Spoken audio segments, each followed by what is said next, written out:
পানীয় জলের দাবিতে জাতীয় সড়ক অবরোধ করে বিক্ষোভ প্রদর্শন করে গ্রামবাসীরা। ঘটনাটি কৈলাসহরের পঞ্চমনগর এলাকায়। অবরোধকারীরা জানান, বিগত 3 মাস যাবৎ কৈলাসহরের মাইলং এডিসি ভিলেজের পঞ্চমনগর এলাকায় তীব্র পানীয় জলের সংকট চললেও সংশ্লিষ্ট দপ্তর উদাসীন।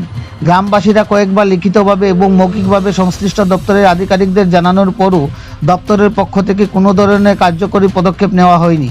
এমনকি দপ্তরের পক্ষ থেকে পঞ্চমনগর এলাকায় গাড়ি দিয়ে পানীয় জল সরবরাহের ব্যবস্থাও করেনি বলে জানান অবরোধকারী গ্রামবাসীরা। বিগত 1 বছর পূর্বে এলাকায় 2টি পাম্প মেশিন বসানো হলেও দপ্তরের পক্ষ থেকে আজ অবধি পাম্প অপারেটর নিয়োগ করাকে কেন্দ্র করে জল সরবরাহ বন্ধ। যদি পাম্প অপারেটর নিয়োগ করা হতো তাহলে সময়মতো গ্রামবাসীরা প্রতিদিন ওগুলো থেকে পানীয় জল পেত। সংশ্লিষ্ট দপ্তরের আধিকারিকদের উদাসীনতার কারণে গ্রামবাসীরা বিক্ষুব্ধ হয়ে 16 সেপ্টেম্বর মঙ্গলবার দুপুরে কৈলাসহরের মাইলং এডিসি ভিলেজের অন্তর্গত পঞ্চমনগর হাসপাতাল সংলগ্ন 208 নং জাতীয় সড়ক অবরোধ করে বিক্ষোভ প্রদর্শন শুরু করে। জাতীয় সড়ক অবরোধে পঞ্চমনগর গ্রামের পুরুষদের পাশাপাশি মহিলারাও খালি কলস ও বালতি নিয়ে হাজির হয়। সংবাদ সংগ্রহ পর্যন্ত জাতীয় সড়ক অবরোধ বিক্ষোভ প্রদর্শন চলছে। জাতীয় সড়ক অবরোধের ফলে অবরোধের দুপাশে প্রচুর গাড়ি আটকে পড়ে নিত্যযাত্রীরা দুর্ভোগের শিকার হয়। অবরোধস্থলে ছুটে আসে কৈলাসহর থানার পুলিশ এবং টিএসআর বাহিনী। কৈলাসহর থেকে নিজস্ব প্রতিনিধি রিপোর্ট, শ্যামলী ত্রিপুরা। এসেছে তারা তো অনেকেই বিভ্রান্তি পড়ছে, উদ্যোগ করতেছে না। ইস্যুটা এরকম যে পুরান মেশিন যেটা আমাদের ছিল এটা অলরেডি আমরা নতুন একটা মেশিন এগেইনস্টে বসাইছি, কিন্তু নতুন মেশিনটা দুই অপারেটরের ঝামেলার জন্য তারা চালাইতে দিতেছে, একজন আরেকজনকে চালাইতে দেয়। এটা হলো কি মেইন প্রবলেম। আর পুরানটা এখন আপাতত টেম্পোরারি আমরা চালু করতে চাইছিলাম, কিন্তু এটা কোনো লাভ হলো না, কারণ এটার অলরেডি এটা থেকে বাড়ি হয়ে আমাদের ডিসিঙ্কিং করে নতুন ডিপোল already ready, just gas switch দিতে জাস্ট অপারেটরের প্রবলেমের জন্য এটা চালানো হচ্ছে।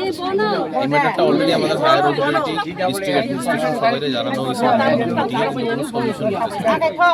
আজকে আমি নিজে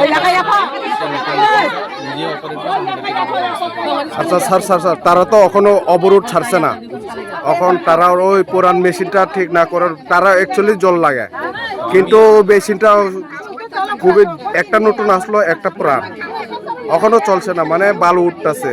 তারা অ্যাকচুয়ালি চায় জল চায়, তারা চাইতেছে ওই পুরান মেশিনটারে স্যার ডিপার্টমেন্ট হলো যে নতুন মেশিনটা চালাতে ওনাদেরকে জল ব্যবস্থা করতে। যেহেতু অপারেটরের প্রবলেম, আমি নিজে আইছি, নিজেই নতুন মেশিনটা এখন চালাতে ইন অ্যাবসেন্স অফ অপারেটর।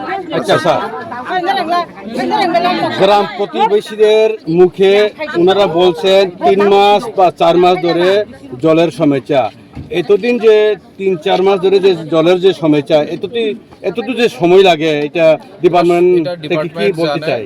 প্রবলেমটা হয়েছে লাস্ট 3-4 মাস ধরে এই মোটরটা রেগুলারভাবে বার্ন হইতেছে, কারণ বালি আসলে মোটর বার্ন হয়ে যখনই বার্ন হইতেছে আমরা কনসার্ন ব্লক ডিস্ট্রিক্ট অ্যাডমিনিস্ট্রেশনে জানাইতেছি যে ওই মেশিনটা ইমিডিয়েট চালু করতে হবে, কারণ আমরা এসে চালু করতে আমাদেরকে দিতেছিল অপারেটর। আমরা এর জন্য অল্টারনেট ব্যবস্থা করে রাখছি, কিন্তু ডিউ টু অপারেটর প্রবলেম আমরা এটা চালু করতে পারতেছি। আমাদের ডিপার্টমেন্ট সাইড থেকে কোনো কিছু বন্ধ নেই। আপনারা যদি চান এখনই সলিউশন হলে এখনই আমি মেশিন চালু করবো এই পজিশনে। আচ্ছা, এখন সুরাহা কি ওনাদের কি বক্তব্য? আমি যেহেতু ওনাদের ডিমান্ড আছে নতুন, আমার কাছে দুটোটাই অপশন আছে, পুরানটা নতুনটা দুটোটাই চালু করবো। পুরানটা যদি চাই আমি পুরান, আমার কাছে সেট আছে, আমি নামা দিতেছি। যেহেতু ওনাদের ডিমান্ড হলে নতুনটা চালু করবো, এর জন্য ইন অ্যাবসেন্স অফ অপারেটর আমি নিজে এটার অপারেট করে এখন চালু করবো।